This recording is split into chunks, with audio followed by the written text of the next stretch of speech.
وأنتم يا أصحاب السمو والفخامة والجلالة والسعادة كلنا أبناء مجتمعات تعشق التكرار والإعادة، فقد قالوا لنا أن في الإعادة إفادة، مجتمعات تقدس التقليد والعادة، مجتمعات جعلت من العادة عبادة، مجتمعات أحلام شعوبها تبقى تحت الوسادة، مجتمعات ثقافتها تلقى الإبادة، فقد أصبحنا مجتمعات تمجد السجادة والبلاد.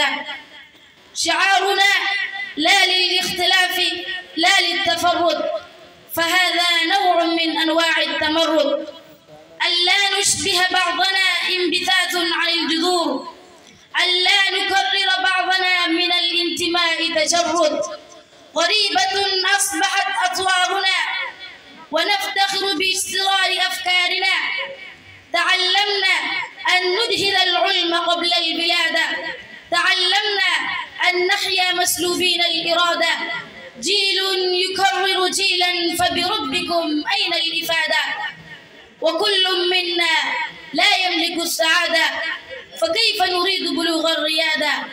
يا أيها السادة وأنتم يا أصحاب السمو والفخامة والجلالة والسعادة، يا أيها السادة، يا ابن آدم خلقك الله مختلف، فبربك اختلافك واعترف، وفي تفردك احترف.